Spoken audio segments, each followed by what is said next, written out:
All right. Now we got coming to the stage the lovely, I love her to death. She's a very, very good friend of mine. She put this show on together with me this evening. And it probably, if it wasn't for her, this probably show wouldn't have happened because I drank. So, put your hands together for, like, I just love her so much I can't talk anymore. Put your hands together for Liz Klingele, y'all!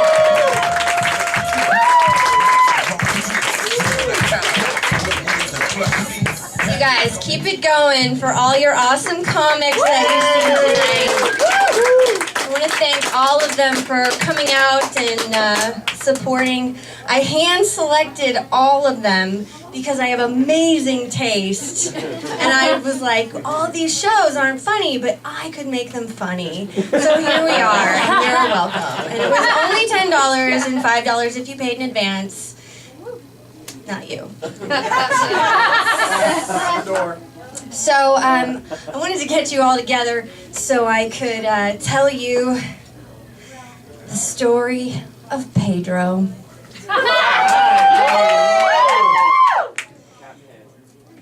So here we go.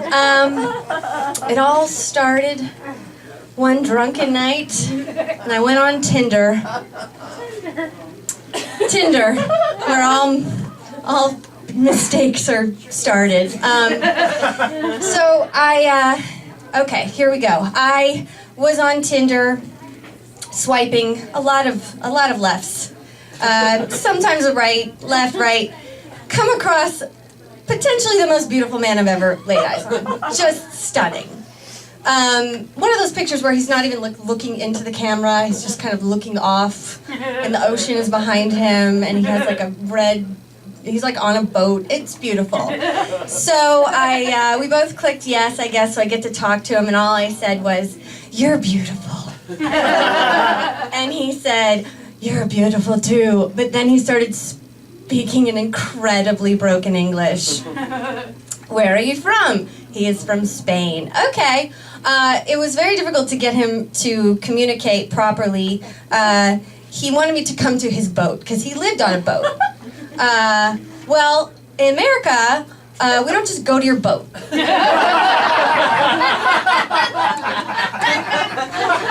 We couldn't get this through to him. It was very hard for him to understand. And I was telling my friends this. I said, I'm not going to go to his boat. And they're like, go to his boat. Just go to his fucking boat. And I was like, you know what?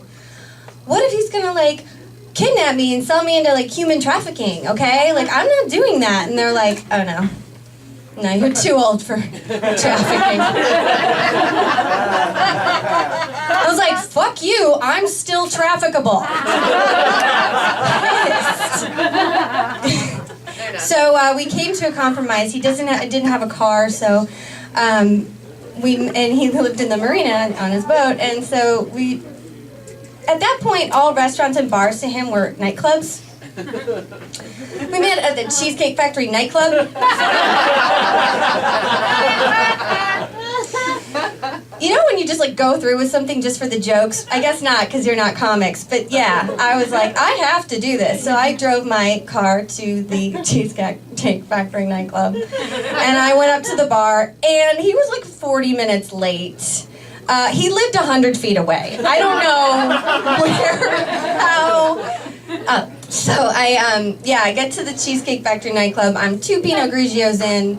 He shows up, like, long hair, just looking all Romeo. Comes in, and he's like, "Oh, you drink?" And I was like, "Yeah." And he's like, "Oh, can I have the orange juice?" Like, fuck. He's like, "I do not drink." I was like, "Do you do drugs?" I didn't say that, but we got that out of him. He's like, "I do not do drugs," and I was like, "Well, fuck." So we, oh shit. So then we started talking, and immediately we cannot really communicate. We need his like translator. So we start communicating, and he starts showing me his reel. Which is so fucking LA. Like, let me show you my YouTube reel. I do not communicate properly. Look at this. It's a video of me and like shirtless in every fucking dating reality show ever in Spain, including The Bachelorette Spain, which he won. Which was so awesome. And then I said, well, what happened? Why aren't you together? He goes, we lived together for 7 months. And then we broke up because she partied too much. And I'm like, oh, fuck. No, it's not going to work out. And then he goes, her next boyfriend was Cristiano Ronaldo.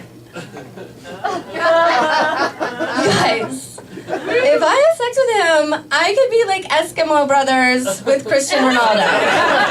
It's amazing. So we went back to his boat. We went sailing. It was very lovely. We didn't have to communicate a lot, so that helped. And then I went home. He wanted me to play, what's that game? Final Destination? No, what's the game with the... I don't know. He wanted me to play some video game with him. I think that's his, lure to get you... No, anyway, I went home. And I decided on our second date I would bring him to meet my friends, because they had to enjoy what I was already enjoying. And he told a friend of mine that he came to America from Mexico. He was working on soap operas in Mexico, and he met Mel Gibson. And Mel Gibson told him to come to America, so he did. We're like, have you talked to Mel? Or he's like, no, we have not talked. Okay.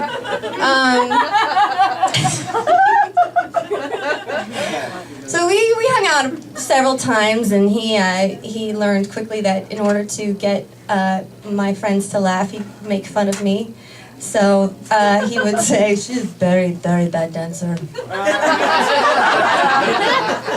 And they would laugh, and he would say, she's a very, very bad driver. And I would laugh some more. Now then he would say, I would go, he is just kidding. Just joking. Just joking. Okay, so here's the climax. No pun intended. We had sex one morning, and we're lying there in bed, and he's on his phone on Facebook, which all men do that, right? You guys all do that after sex, right? Anyway, he's on Facebook, and he's like, I am so sad. And I was like, well, we just had sex, so why are you so sad? And he said, when I was a boy in Cordova, Spain, I was only 19, and I was in love, and I was going to marry this woman. And we were so happy, and I was going to be a farmer. And one summer, she worked an hour away, and I said to her, come visit me. And she said, okay. And so she started walking, because I think an hour away in Spain is walking, not driving. So she started walking, and she was attacked by a man, and she was raped. And I was like, oh, right, because I'm in bed, right? I'm like, oh my God. And he's like, oh, it's very sad. And I went to her, and she was not the same. She was not the same person. And it damaged her. And so the next day, we were walking in the same place. And I'm like, why would you fucking go back there? And he's like, it was like a very small place, I guess. So he's like, we saw the man. And I tackled him. And I put, sorry. So stupid. And I tackled him on the beach. And I grabbed one of those umbrellas. You know those umbrellas on the beach, and they have the pointy, stabby end?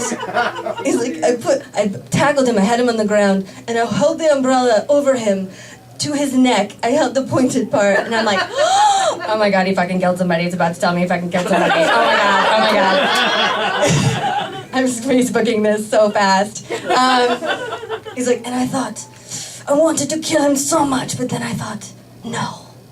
And I let the umbrella go. And I was like, okay, so that's why you're sad? I don't know. Okay, anyway, he'd been talking to her on Facebook, and I guess it reminded him of all the stupid things he did. So the next thing he did was get on his motorcycle and drive it into a wall, because he was sad. Anyway, long story, we didn't work out. And it kind of ended, it ended fine. But I was sad. I was sad that I was never going to see Pedro again. And I was crying on my, well, here's the thing. He ended up going up to Northern California to cut marijuana plants. So he works in the fields now. It's not gonna work out with us, but I was crying. I was a little sad, and my friend Sandra was petting my head as I cried on her shoulder, and she said, "It's okay, honey. You were never gonna end up with a migrant farmer." She doesn't know. All right.